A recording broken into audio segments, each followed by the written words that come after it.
O ex-ministro da Casa Civil e da Fazenda, Antônio Palocci, em algum momento está mentindo bastante, não é, professor Marco Antônio Villa? Porque ele tem duas versões apresentadas ao Estado, à sociedade, ao país, e uma é absolutamente contraditória, elas não podem conviver, não é? Ou é uma ou é outra. Pois bem, lá no passado, vocês se lembram, ele fez um acordo de delação premiada com a Polícia Federal. Exato. O Ministério Público era contra, disse, olha, ele tem muita informação, ministro da Fazenda, ministro da Casa Civil, petista de primeira hora, coordenador da campanha do Lula, substituiu então o prefeito assassinado Celso Daniel, prefeito de Ribeirão Preto, deputado, tem muita informação, mas não prova nada do que está dizendo. E ele disse coisas do arco da velha, como dizem os mais antigos, né? Chegou a dizer que viu o ex-presidente Lula receber propina em caixa de sapato, em caixa de uísque, enfim, fez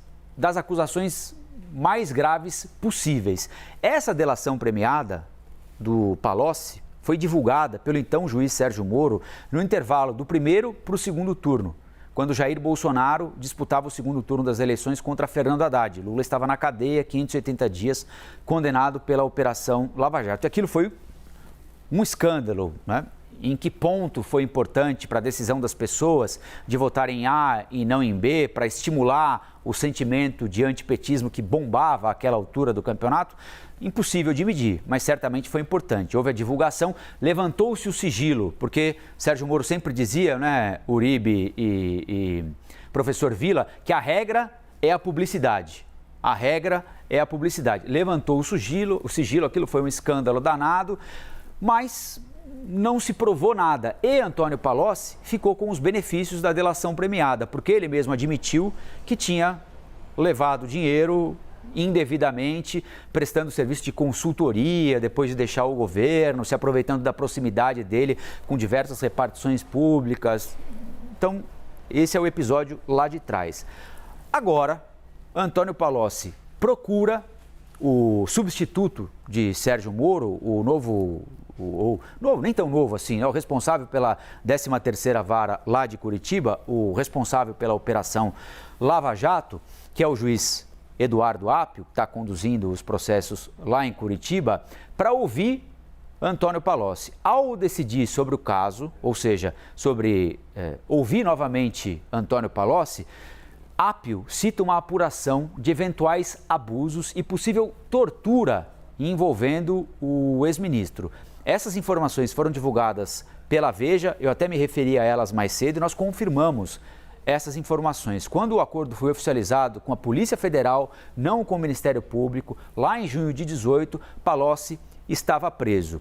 Por que é que o juiz Apio chega a falar na possibilidade de tortura? Por quê? Porque Antônio Palocci ficou preso preventivamente, ou seja, sem julgamento, por 2 anos.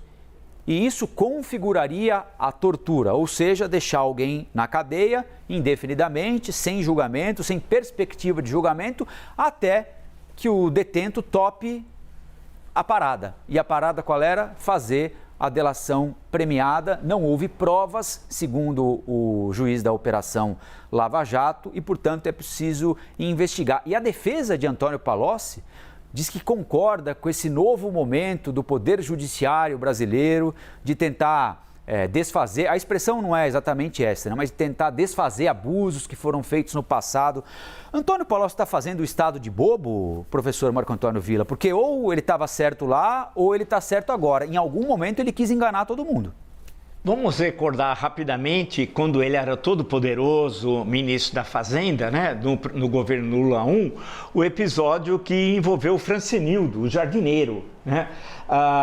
E a República, chamada à época de República de Ribeirão Preto. Vamos esclarecer porque a expressão República agora, quando o Gilmar Mendes falou República de Curitiba, as pessoas falavam que era toda... Não, ele estava se referindo, o ministro Gilmar Mendes, à 13ª Vara Federal. Quando eu estou falando de República de Ribeirão Preto, eu não estou falando aos torcedores do Comercial, do Botafogo, a toda a população de Ribeirão Preto. Não, aqueles auxiliares mais próximos de Antônio Palocci, que estavam envolvidos e tinha uma mansão lá em Brasília, onde supostamente eles recebiam dinheiro, e aquela atividade mais antiga da história da humanidade lá também era efetuada. E o jardineiro tomou conhecimento, tinha feito essa denúncia, aí houve um barulho na época danada, né? Invadiram o sigilo bancário do Francenildo na Caixa Econômica, o que não podia, disseram que ele tinha recebido 30 mil reais da oposição e viu-se que era do pai dele, né? Que teve um relacionamento com uma senhora que era sua mãe, quando era faxineira de uma empresa de ônibus, etc. Uma situação da esfera privada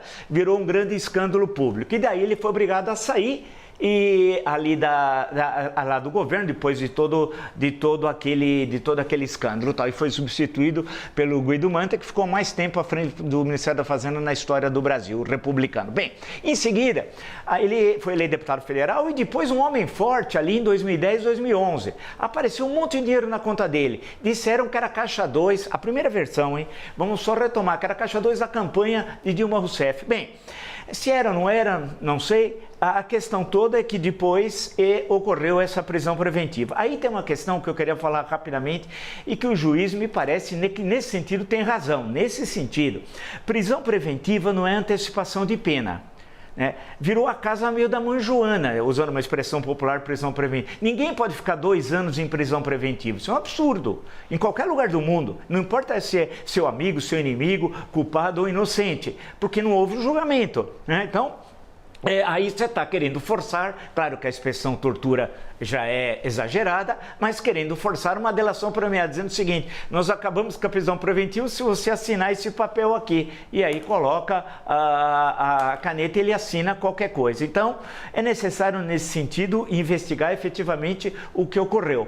Agora, ele tinha um número de bens, ou tem, né, pelo que eu vi outro dia, que chama atenção e que não se coaduna a impressão que dá. Eu estou só levantando uma hipótese, não estou acusando o senhor ex-ministro da Casa Civil e da Fazenda, que não se coaduna com os recursos que ele tinha obtido na sua vida pessoal, na sua vida profissional. Então é necessário ver, aí é a tua questão central, se ele está fazendo o Estado brasileiro de bobo ou não. Resolve-se como? Apresentando provas. Ele não apresentou provas dessas caixas de dinheiro, caixas de sapato, de uísque, etc. O estranho é que foi aceito tudo aquilo no momento em que a justiça brasileira parece estar politizada em excesso. E por fim, a tua última questão. É verdade, Lula foi preso a 7 de abril de 2018, era um sábado, né?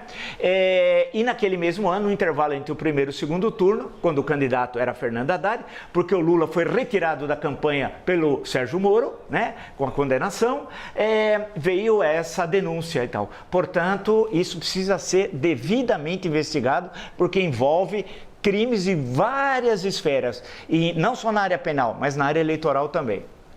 Uribe, o que dizem aí em Brasília? A gente está diante de um período de revisionismo forçado da Operação Lava Jato ou de ajuste de contas com uma operação que vendeu gato por lebre? Porque é uma coisa ou outra, né? As duas não podem conviver.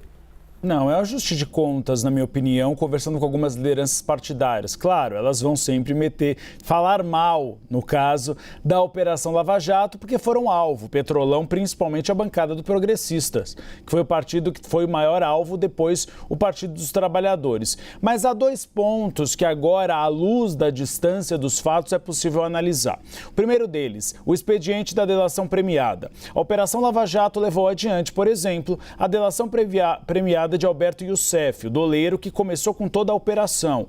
Alberto Youssef já havia mentido anteriormente em delação premiada durante o escândalo do Banestado. Então, muitas vezes, você tem as delações premiadas sendo utilizadas como a salvação da lavoura, mas aqueles que depõem mentem, porque têm interesses de deixar a prisão. Pode ser o caso de Antônio Palocci naquela altura do campeonato. É o que alega neste momento a defesa dele, dizendo que ele estava num grande período de prisão preventiva e aí decidiu, de uma certa forma, delatar para se livrar da prisão preventiva. Segundo ponto, a prisão preventiva e a condução coercitiva. 2 expedientes utilizados na Operação Lava Jato que hoje, à luz dos fatos, são vistos como um pouco exagerados. O sujeito, quando ele é condenado, sim, você tem a condenação e ele cumpre cumpre a prisão. Agora, prisão preventiva sem prazo, quando você tem mais de um ano a pessoa presa, isso é bastante contestado. Inclusive agora nós tivemos uma prisão preventiva em longo período, que foi a de Anderson Torres. O ministro Alexandre de Moraes foi bastante criticado por lideranças partidárias, até alguns integrantes do Ministério Público, porque foi uma prisão por um grande período. Claro, a alegação do ministro Alexandre de Moraes é de que Anderson Torres precisava ficar preso para não destruir provas.